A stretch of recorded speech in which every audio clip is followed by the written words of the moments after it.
ARMS was a good game. No, son. Now, I know what you're thinking. You're thinking, oh, ARMS, ugh, get that away from me, blah, blah, blah. But let's get that out of the way. ARMS was a good game, but it felt completely bare bones and very empty. Like there was a meal made, but no seasoning, no sides, just bare bone minimum. Let's fix that. With ARMS reps coming to Super Smash Bros. Ultimate, we should be talking about the next ARMS game. And let's be real, it's going to happen. Nintendo chose ARMS, not Sakurai. See, Sakurai does art. Nintendo, while zany and stupid as hell sometimes, Nintendo does business.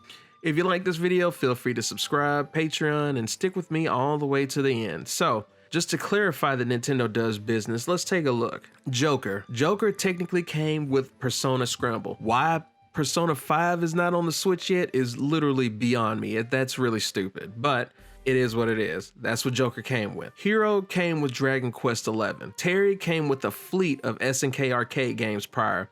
I feel like Banjo was done as the bone throw to the diehard fans to cover Hero's butt. I like Hero, but you know how the reveal for Hero went over here, as much as I liked it. And Byleth, well, Byleth is Byleth, and that was a Three Houses rep. You all know what time it is for that, because nobody on Earth asked for Byleth. They may have asked for like maybe a couple, maybe Edelgard or something from Fire Emblem Three Houses. Nobody asked for Byleth. Maybe that one person hanging out in the backwoods somewhere. But it's a marketing machine. That's what it is. So the marketing is in full effect. What can we do to make the next ARMS game great enough to grab your attention? Well, let's go over that. The first thing that we should do, let's talk about achievements.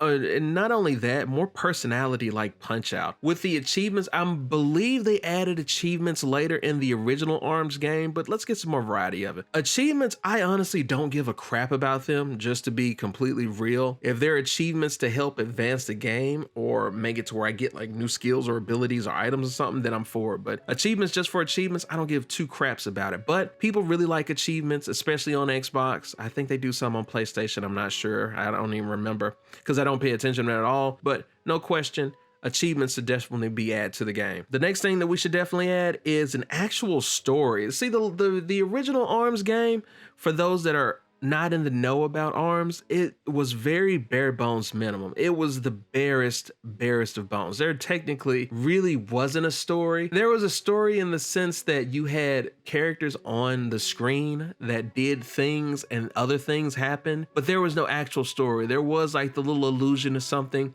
when you get to the final boss. But other than that, there's just like nothing to it. They just do it really they're just there. Like they have no motives or anything like that. So definitely need an actual story. Mini games on the other one, you had hoops and you had volleyball. They were okay, but let's make it to where people actually want to do them, because I don't think they're strong enough to stand on their own. Mini games should be something that you use to improve your fighter stats going forward in like career mode or something like that. Give them not only that, but give them rush moves like they had before with full meters, then maybe like a Final Smash-esque kind of secondary move that signifies their personalities. I think that would be a good thing to add. Give people the ability to do different movies aside from like the standard, or not movies, but moves, goddammit, aside from the standard. For example, when grabbing someone, you can press a direction of where you want to make them fly or toss them, or do like a 1-2 punch when grabbing them. Variety is this game's biggest problem, in my opinion, other than just being like a bare bones story. But let's actually, you know what? Let's actually talk about those modes a bit more. So I had a bunch of different ideas for it, and take from it what you will. First thing that I really wanted to highlight, and I actually got this idea like from Ring Fit Adventure, would be workout mode. Workout mode akin to Ring Fit Adventure, where you work your body punching and moving in different ways. If you use the motion controls, and they are pretty effective for ARMS, I gotta give it to them. When you actually punch, it really registers very well, but you can really get somebody moving with that. And Nintendo be about exercising from time to time, so I would lean into that. And considering the DLC that just got to, or yeah, the updates that just went to Ring Fit Adventures, I don't see why this would be a problem. I think this would be a fantastic addition, because if you're not like big into the competitive stuff, even if you just want to exercise as like an older person or whatever, then this would be for you. This should definitely, kind of like that boxing game that's on the Switch, I forgot the name of it. Do the same thing. That would be a fantastic addition. And not only that, let's give you some other examples. Say for instance, you can do it by like hitting target, like actually using the motion controls to hit targets, box breaking, bubble popping, using springs to help climb. Like maybe you have to punch up with both arms to reach up or something and then pull down. I think you could do that, and that would actually be fantastic, you know, and then get people heated up by punching Aura style. And another mode that I actually thought of, let's do just like with Mario Odyssey, or at least a better version of it, but Mario Odyssey or Breath of the Wild, let's have a VR mode, or actually similar to Skyrim, and make it to where you know, use the motion controls. You can get a head strap, like Nintendo can make like a little head strap for the Switch, and you can just punch forward with it. That would actually be very, very cool. And then of course you have the actual movement is the same as it is.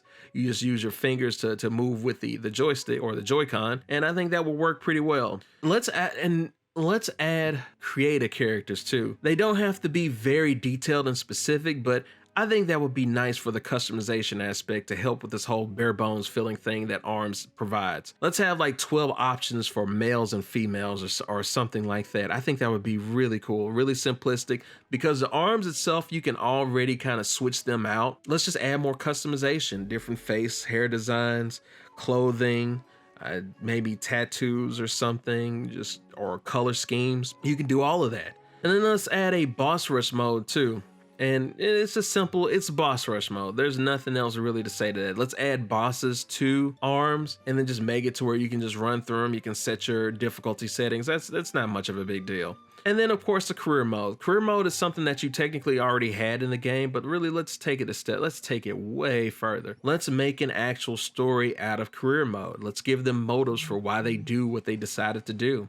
And speaking of motives, let's create rivalries too during career mode. Let's make it to where you do X amount of thing, or you can choose like what this character says to the other character, and it could develop into either friendships or rivalries. They could come back, they could try to sabotage you. There's so many different things you could do to really liven this place up that just hasn't been done with the previous one. And then of course you got your whole exhibition mode. I mean, it's exhibition, it's pretty much a free mode. That's standard in almost every game. And then this is an idea too that I don't know if it would be completely fun or not, but I feel like it's a good idea to entertain it. What about a beat 'em up mode with the story, or with a story aside from the career mode story?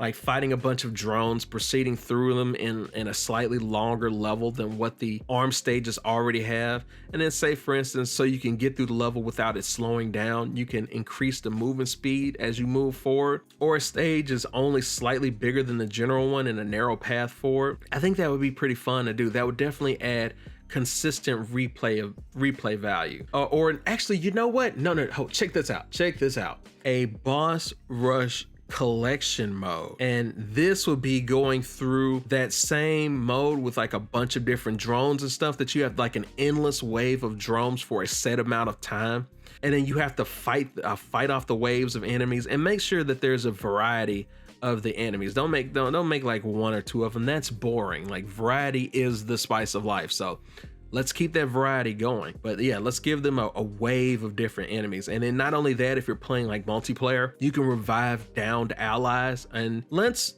make that tied together mechanic. There was a tied together mechanic that was in the original ARMS if you played 2-player, to where if something happened to the other player, if they got thrown or something, then it would damage you too. Let's make that optional, because when you play it, when you're trying to be competitive against somebody else, it gets really annoying. Granted, it's really funny if you're able to exploit it, but it's really annoying when you have to deal with it if you're having to carry the other person, because it makes you, when the other person is getting destroyed or thrown or whatever, it makes you feel like my skill doesn't really matter, or at least it does, but to a much lesser degree, because you're as strong as your weakest link, and that's not really fun to do. It's really not. So that really needs to be optional. Speaking of another thing too, let me add one more mode to that because these ideas are just like flowing at random. Let's add a strike team mode. Let's add a 3 versus 3 kind of tag team. It's basically what oh my god, I'm actually blanking out on it. Terry Bogard, SNK, Virtual Fighter, not Street Fighter. Crap, dude, I can't remember the game that. Oh, Fatal Fury. God, jeez. I was really struggling with that. But let's add that to the game. I think that would actually be very awesome. It's a simple, straight up mode. Same thing. That would be sick. And another thing that made the game feel very bare bones is when you're fighting, there was only like a couple of things that would appear on the stage. You had the little sports bottle that would heal your health. You'd have another sports bottle that would charge you. You would have a flame ball that if you hit it into them, it would explode them. And then you had like an electric ball, hit it into them and it would stun them. But we need some more variety than that. That's kind of boring. And keep in mind, you can turn them on or keep them off. Like, variety is great. So let's add different items in there. Let's add like an oil slick to where if somebody, it's an oil slick. It's really self-explanatory. And then not only that, we can add dust there to where you can knock dust into the opponent's eyes and it kind of blurs their vision. That's a little dirty, but it would definitely add some like, wow, this guy's a douche. Pocket sand. And that would spice it up like a lot more. Like, you can't have a bunch of goody goodies. Like you have to have some people lean into being a dick. And I think that would really make things liven up. And then of course too, since we've got electricity and fire, let's add some ice hazards in there. Or I mean, you can add fire hazards in there as well. Maybe sticky goo, like it sticks to people briefly and it slows down their movement. You've had that goo that comes from that, I forgot the name of that arm, to where it's like a blue jelly kind of thing that sticks onto your eyes, but let's have some sticky goo to slow down your movements. You can have another one to where it's like there's like a beehive or something falls onto the stage, or if you're outdoors or somewhere and you can pick it up, or at least you can grab it and throw it at them, or you can punch them with it, or you can pick it up somehow and hit them with it and then the bees attack them for a brief while. That would be pretty fun. Or a motion sensor bomb that you can grab and throw onto the stage and leave it there. Now either or of you could actually run across it and get damage from it, but I think that would be pretty cool. And then speaking of that too, let's add bumpers. And I can't stress it enough, you can turn off one of these or all of these or whatever combination that you're comfortable with. Like, the player has their options, but I feel like these should be there by standard. Then of course you can have timers which slow and speed up time, similar to what Twintelle can do, but on a wider scale for a brief amount of time. Speed boosters, defense boosters, attack boosters, disappearing items that make it to where you disappear if you pick it up briefly, or just at least make it harder for you to be seen. A toxic mist that just lowers HP over time when thrown, like a toxic vial or something from Arms Laboratories. Yeah.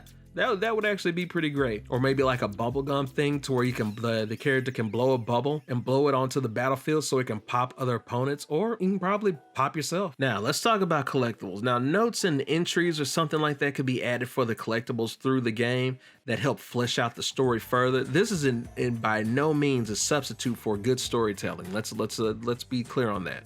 The stories themselves already need to be deep, and I'll just be talking about that going forward in a little bit, but the notes and journal entries or any extra things need to be optional to those who want to further explore ARMS lore. Sticks and art and let's make it to where you can, let's have like stickers and art and things like that, like maybe little statues that you can collect in the game to customize ARMS players' homes or something to that effect. You can use like prize winnings to buy additional items, new arms, elemental abilities, altering current arms to make different abilities, do stat boost and customization for your fighter's home, or small things like new outfits, hairstyles, and skin paints, or whatever you want to add to it. You can make your ARMS player your own. And I think that's something that needs to be done. And of course, if you're going to have a new game, it's almost like mandatory to have new characters. So more characters, and make sure that you include waifus, because waifus sell shit. That's just what it is. Maybe like 7 or 8 new characters would probably be fine with it. Maybe a silent badass, some henchmen, maybe a poor arms person, like an actual poverty-stricken arms person. That's kind of, I don't know how Nintendo would feel about that, but I think that would be pretty great to really give characters' motivations for what they do, maybe an always angry person, a goofy one, a tactical one, and give them all the reasons for why they think the way that they do and why they choose their fighting styles and thoughts to really flesh out the game. I'm not saying they have to be super deep and introspective, but definitely a little more deeper than what we have now, because right now they seem more of like just blank slates with like a very faint glimmer of personality. And I think the majority of that personality is only in just what they wear. And then of course with the practice mode, I would say practice mode needs to have like stat tracking or something like that to help you improve on your timing and your moves. Something akin to the training mode for Super Smash Bros. I think that would be a great addition. For the story, let's flesh out the story heavily, because as you've been hearing, as I've been saying through the whole thing, story is one of the biggest faults of the original ARMS game. There's no real story there. It's just a faint glimmer of one. The last game hinted that there was something going on underneath with Spring Labs and Dr. Coyle and Max Brass getting Mario Odyssey, but other than that, it just teased it and literally just left it there. Give all the characters obvious and deeper motivations. Not all of them have to be heroes. Let's make that be clear, because if everybody's a hero except for like one or two, that's boring. It's really boring. Some can do it just because they want to, or some can do it just because, or some of them can be selfish, or maybe one of them can be selfish. If that's the case, that makes everything more diverse and interesting. Not everything is going to be black and white. Some people have other ulterior motives, or some don't have any at all. Maybe somebody just wants it for the fame. Maybe somebody just wants it for the money. Maybe somebody just wants it because it's fun. Maybe somebody just wants it just to be a jerk, or they have different motivations for it. It's so many things you can do with it to keep it from being like this bland, uninteresting game. And of course, you can have new arms in there too. It's so many different arm types. I don't know, just figure it out. Maybe arms that attack with wind elements. That's all I got. I can't really think of anything else for this. And of course, your new stages, that's a given. One thing that I would do to completely switch up the stage formats is I would have two forms. I would have one to where it has the things that are native to the stages that give them their personality, and then you can have more of like an Omega form to where it's just a flat, like kind of like the Spring Stadium. There's just this general stage to where you can just fight in it, kind of like head to head, no items, final destination, all that kind of crap. You can just make their final destination kind of setups. I think that would actually be really good for the competitive. It'd be good for the casuals to have what they want, like me, and you have your competitives that can get what they want. And then new stages, and let's have those new stages in like bizarre and natural places, like fighting near like a lush creek, water flowing down, making contact with the players, walking through it, make the world seem more living and breathing. And I'm referring to that whole Hayao Miyazaki, like those kind of films, to where the natural world, even if it's just the backdrop, it feels alive. And I want that needs to be standard for almost every game. It has to seem and come off like a living and breathing world. Can't stress that enough. Also more stages, but that's also a given, so I really shouldn't have to say it that much. And then of course, I think I mentioned it before, but I'll just say it again. Have an option to where you can have stage hazards on or off, like things happening in the stage that can interact with the player, maybe damage the player or whatever the case may be, or they can use it to their advantage. But yeah, have more destructible stages, aspects of it. That's pretty easy to do. And then of course with the online modes, 1v1, that's standard. 2v2, that's standard. And then like maybe a tough mode to where you can have maybe 2 or 3 versus 1 super powered person that can take them on, and then you have to see if you can beat them and vice versa. I think that'd be pretty fun. Me personally playing that, I would actually get down on that. And there you go, baby. A goddamn masterpiece. Sweet ass game, worthy of your hard-earned pesos, euros, or whatever currency that's been devalued at this point. You got new stages that breathe life with the option of flat surfaces head-to-head for your glory stages, with new characters, new arms, collectibles, DLC, new goddamn modes. Let's be real, these modes are something sexy, especially Strike Force 3 versus 3. I love that. That's the new hotness. Add the items in or not. You got the options, baby. Characters with actual personality rather than just a few words or a few grunts, like that's boring. Customize the shit out of it as you see fit. The DLC options are just raining down as far as like what you could add to this game. There's so many things you could do, because I'm looking out for you giant multi-million-dollar corporation paying me nothing, not even an ambassador pay, not free anything. Wrap a bow on it and make sure it all stays balanced, and there you go. I don't have to have this game, just to be completely honest, but I'm always up for helping. This game would kick ass up and down the Nintendo Switch. It would make even Smash Brothers sweat. Soak some panties. This game would go places. In fact, fuck that. I would buy the shit out of this game. Do you understand me? Maybe add some collectible statues in for Twintelle's fine ass to really bring in the bacon, because it's definitely gonna attract some sausage and some tacos. And hey, if you're into that thing, if you're down with the swirl girlfriend, then go ahead. With that said, that's it. Patreon, because I have no money and it makes me be able to keep making things for you. So definitely feel free to check out that Patreon if you want. Threadiverse, because it's some great stuff in there for you to buy. Go on ahead and treat yourself with it. Likes, comment, and dislike. If you didn't subscribe, if you didn't like it, I hope you had a blast with all these ideas. Let me know what you think down below, and I'll see you dudes and dudettes later.